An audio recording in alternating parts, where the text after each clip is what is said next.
This is a Nissan Ariya. This is a Tesla Model Y, both brilliant, practical family electric vehicles. #1 best-selling electric vehicle in the UK last year, the Model Y, quite rightly so. A brilliant, brilliant car. However, the Nissan Ariya actually offers a few things that the Tesla Model Y doesn't. Also available two-wheel drive or four-wheel drive, two different battery sizes, same as the Tesla Model Y, but actually the battery sizes are bigger. So which car's right for you? Well, it's going to depend what's priority and what your needs and wants are. But in this video, I'm going to try and give you some comparisons between the two, show you the specification this has that the Model Y doesn't have, and what's the Model Y better at than the Nissan? What's their real world range? What's the practicality and space like inside? And how many boxes can each one fit? So I'm Richard, this is RSEV, this is Nissan Ariya versus Tesla Model Y. Tesla Model Y, we're quite familiar with it. Standard range is two-wheel drive, 60 kilowatt-hour gross battery, so about 55 usable. Or you can get a dual motor long range, which has a 79 kilowatt-hour battery and about 75 kilowatt-hours usable.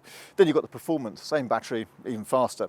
Nissan Ariya, some different spec options this, but similar, two-wheel drive or four-wheel drive, smaller battery, which is 63 kilowatt hours, or this one, which is 87 kilowatt hours, but 87 kilowatt hours usable, so it's got a very big battery, and that can be four-wheel drive, this is a two-wheel drive, and this is one here in this test is the Evolve spec, and it's got some good toys. So certainly some advantages to this car in terms of some trim spec that has over the Model Y. What are they exactly? Before we get stuck into this video, please check out if you're subscribed. A lot of our watchers aren't, so if you like EV content, comparisons, real world range tests, some real truth about the good and the bad, then please subscribe to our channel, and that way you get notifications of new videos that come out.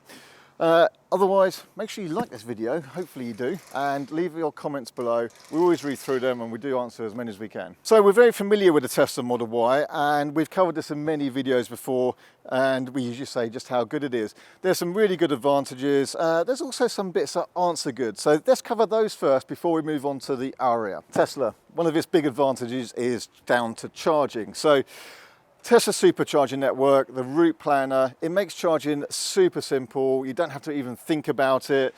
It works seamlessly. There's more chargers at each location. You turn up and you just plug it in and it will just work. And there's more bays at every site. There's more sites around. So Tesla had the advantage for their network. Absolutely. Easy, anywhere throughout Europe. I get in this car now, drive it down to the south of Italy and wouldn't even think about it.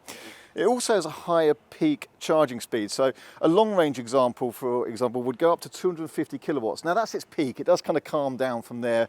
But the Nissan Ariya has a peak of 130 kilowatt charging speed. Single screen seems a weird concept to many, but I love the Tesla Model Y interior. I love the minimal look.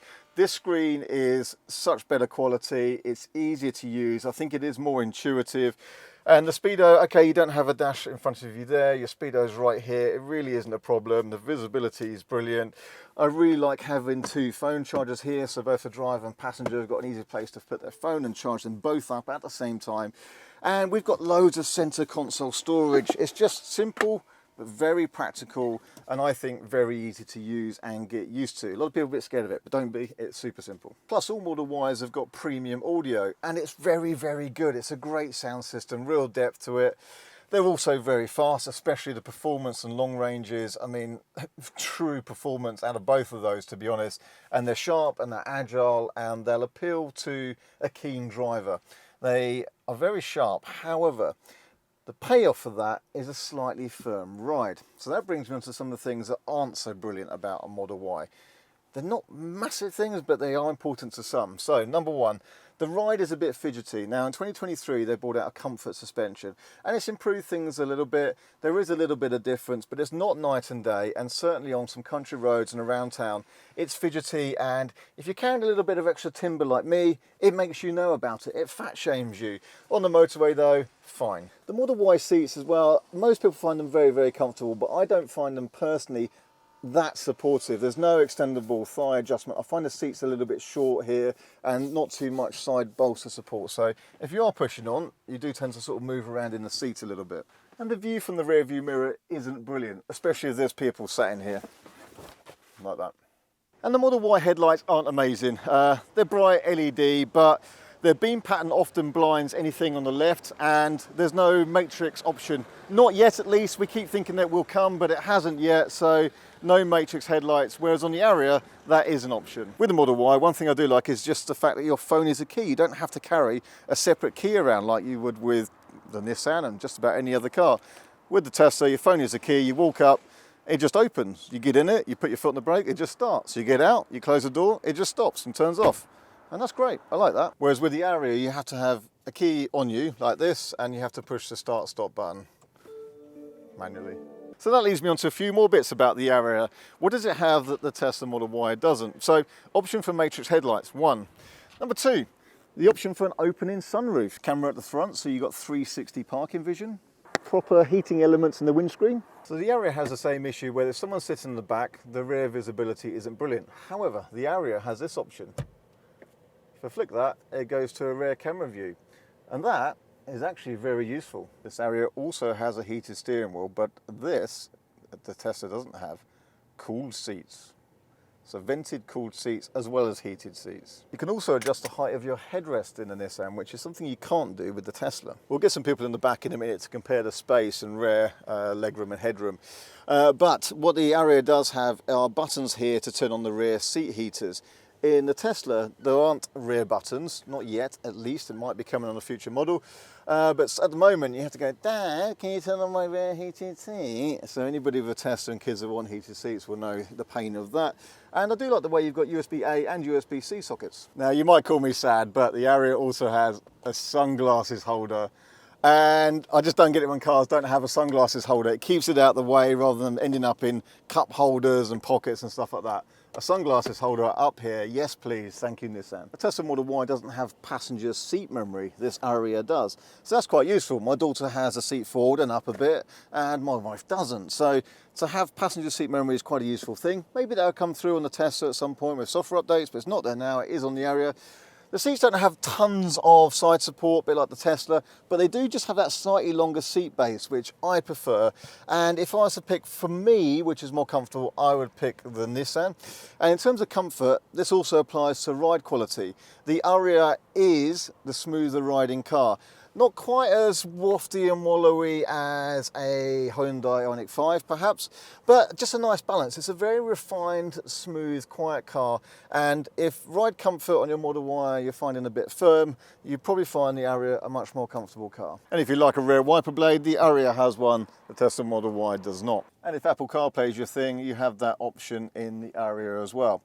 I don't see Android Auto coming up. I think initially it didn't have it. It might do now. Maybe it still doesn't, so I'm not going to promise about Android Auto. But Apple CarPlay, yes, and that works quite nice. There's some strange ambient lighting in here. There's a little panel of lights down by my left foot here in case I need to see if my shoelaces are done up. And there's also a couple of panels in the door bins with similar kind of lighting there. Nothing wrong with it, just slightly unusual. So therefore, I point it out to you. Okay, so apart from the game of top trumps, what do I think of the Ariya and what don't I like? There's not too much I don't like, I've got to be honest, but I'll go through the things I'm maybe not so keen on. There's a couple of bits I just don't really understand. So one is the screen is perfectly functional, usable, but it's not as nice as a Tesla. Not much is, the graphics aren't so good, and I can see SO petrol stations and Shell garages. What's the point of that? But the graphics and resolution just isn't a touch on the Tesla, but it is functional. And for those who like a kind of traditional display in front here, yes, it has that. And it's all quite intuitive and easy to get used to. But I like how novel this idea is of having the climate control functions on here. But it's a bit sort of pointless really, because it's not physical buttons, which if you're going to have a separate panel for it, I think it may as well be. So if you're touching a panel where you don't know where up and down the temperature is, well, you may as well just do it from here and just do it here. So I don't really get it. If you're going to have a separate panel for it, it may as well just be buttons. I'd also highlight that when you're using this screen, especially if you're driving, you often use your this section here to kind of steady your hand. And what is quite easy to do, and it happened to me, was you knock the hazard warning light switch, which is just here, by mistake, and they're quite quiet indicators. So you go down the motorway, you've knocked the hazard lights and not actually realise until you see in the display there that you've done so. Then we've got, again, a nice feature, our little remote cubby hole there. It's quite cool, isn't it? But what's the point of it? You know, it may as well just kind of pop open and pop shut, in my opinion. It's a novel thing, I like it, but it seems a little bit pointless. The glove box next to here is just an open and close, and it probably may as well just be that. What's quite interesting is that the centre console here can move forwards and backwards. So I guess if it moves backwards like this, and it does limit the legroom in the back, mind your leg's good, I could slide across this seat and exit if this side was parked close to a wall or something. But if I bring it all the way forwards, I've still got loads of room to stretch my left leg out, so it's not really giving me any advantage there. Just not quite as easy to climb over, but I can't think of the last time I needed to climb over my seats. And then this centre console as a whole, there's a couple of cup holders here, fine. There's a single phone charger there, fine, but there isn't really, well, there isn't any kind of storage here other than maybe a pack of chewing gum or something. And although it's got a sort of small cubby hole down here, you can't see it and it's very small. So there isn't like a nice big storage bin in the middle here, which the Tesla Model Y does have. There's a couple of door bins, but I kind of like the Tesla Model Y having that nice big storage area in here. And I like the novelty of this, but it kind of isn't that useful. Apart from that, what else could I criticise it for? Well, this one's got the Bose stereo system, which is passable. It's nowhere near as good as a Tesla Model Y. Plus, it's kind of quite front-loaded, so it always sounds like it's coming from the front. And if you try and balance it out and put some more sound to the rear, that goes quite weak. So it just isn't that well balanced. For most people, it's probably absolutely fine. But for me, it just was... it could be better, I guess. And it's the Tesla Model Y easily trumps it for the quality of the audio. What people will probably like is this slightly more traditional kind of indicator stalks, as these will probably disappear on the Tesla Model Y at some point. So I'll get indicator stalks there, wipers and such like. This has got a kind of version of an autopilot. Nissan have got a name for it. That seems to work actually quite well, so I'm not going to criticise that, that's fine. So there's nothing really to complain about. I guess quality, there's a couple of harder plastics lower down, so the quality of the plastics in the Tesla is possibly slightly better. I don't have the wooden trim, we've got Alcantara, but if you like Alcantara in your Tesla with the black interior and the wooden trim, well, we can replace that.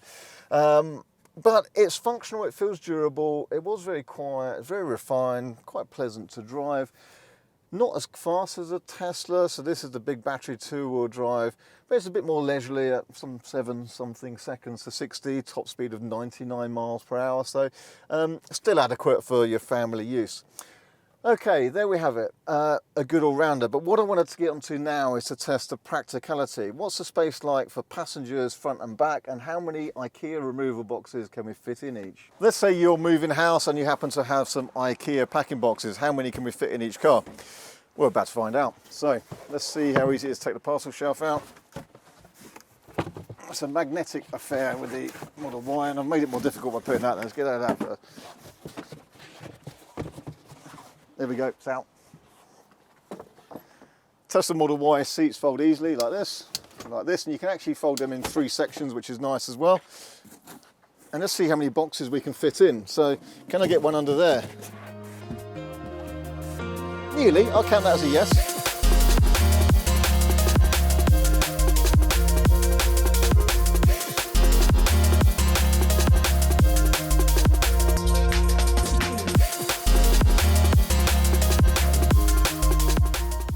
So that's 15 small Ikea boxes, plus room for some more stuff actually. Another couple of boxes wouldn't actually quite go into here, but not by much, but there's certainly still room to put some other stuff. So can 15 fit in the Ariya? That's the question.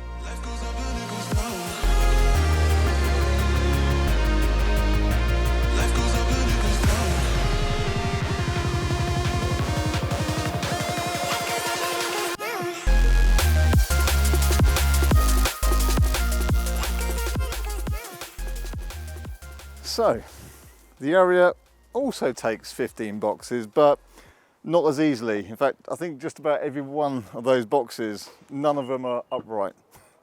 That's down to these boxes. You can be putting anything in, it'd be different. So, in terms of total volume, not too dissimilar. Remember with the Tesla though, one of these boxes was under the boot floor. Although you do have only have the trunk space. So, in terms of this bit of space, with just the seats folded down, this is probably slightly bigger. But The Tesla's got a big underfloor, more height here, and the front space as well. So you have to say the Tesla, plus the boxes fit, none of these are upright just to fit them all in and get the volume. There's 15 boxes in there, but the Tesla is easier and has slightly more space, I would say. So they both take 15 Ikea boxes, but it's actually a bit easier in the Tesla Model Y. So just because Mark hasn't been in the boot of a car for ages, Mark, let's have your opinion. Right, Model Y, off you go. All the way in, or? Yeah. Can you get in the boot of a Model?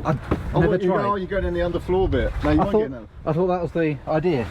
That's what normally happens. I think the Tesla's going to win. So, oh my, no way! No 6 foot Mark almost in the boot of a Model Y. In fact, you could have another Mark on top. All right? Why? I thought that was the test. Okay, no, just the normal boot space test. I mean, we've got Ikea boxes to use, but technically... We'll measure in marks. Try a Mark space in there. What do you think of the load entry? Nice smooth access. Yeah, this is all right. So you could do a long journey. I could do a long journey like this, easy. Yeah, tucked under the parcel shelf quite nicely. No. Okay, well, let's see how the Ariya compares. You've not seen the boot of this one yet? No.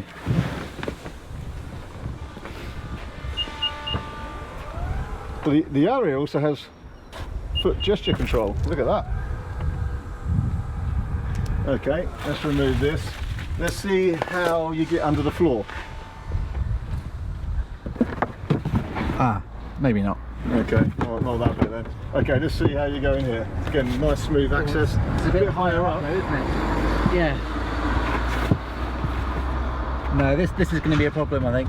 So the parcel shelf, this is like old school parcel shelves. Yeah. No. Otherwise you're good, yeah? Otherwise it's okay. Alright. Yeah. So who wins that? That's definitely a Model Y. There we go. Yeah. But this does have a nice square opening, which is better than the Y. So you can get more furniture in the back of this one.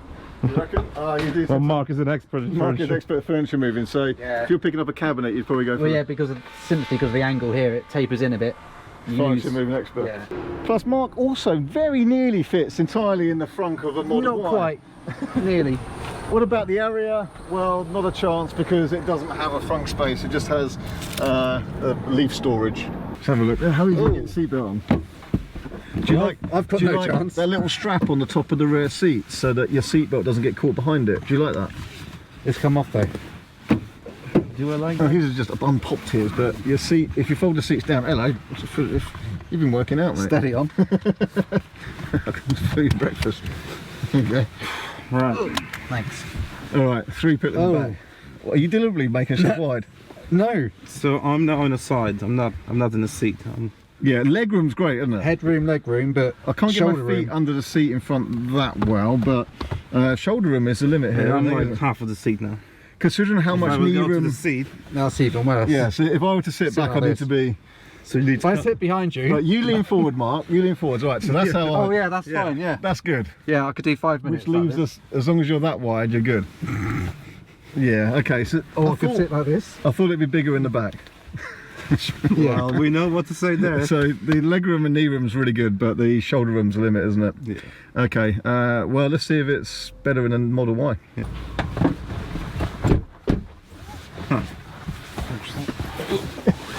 It's still not easy for 3 adults to get seatbelts on, is it? Now these seats, I feel like they've been reclined slightly. You do have the option. Oh yeah, the recline thing is nicer. It's about the same, isn't it?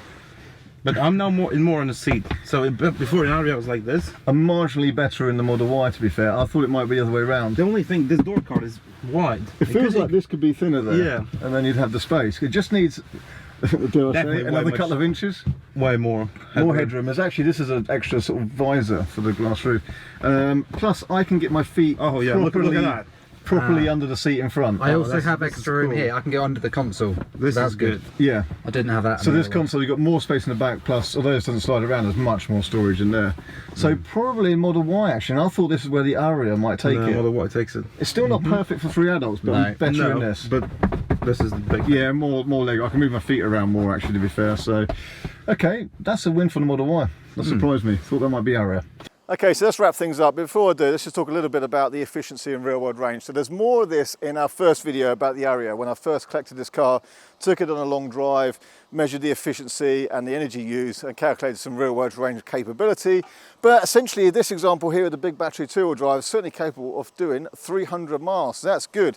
Tesla Model Y by comparison is a bit more efficient, but it's a smaller battery. So Tesla Model Y long range can also do kind of 280, 290, 300 miles if you're sensible with it. The standard range a little bit less, so more like about 220, 230 on the standard range Y. We've tested that before. We've not tested the smaller battery Ariya as yet. But long range versions, the big battery ones, certainly both 300 mile cars. So it's all about pros and cons, which one suits you better. You can see the Ariya has some key advantages to it. The Tesla Model Y has some advantages to it, so which one you choose will just be down to you, and I hope you found this video useful to help you make that judgment. If you want to see these cars at the moment, they're in our showroom. Check them out on rsev.co.uk. But otherwise, thank you for watching, and we'll see you on the next video very soon. And don't forget to like and subscribe. Oh wow, it's just like Jenga. You just want to drive really fast through them all, though, don't you? You still got it. There's a tree. There's a tree.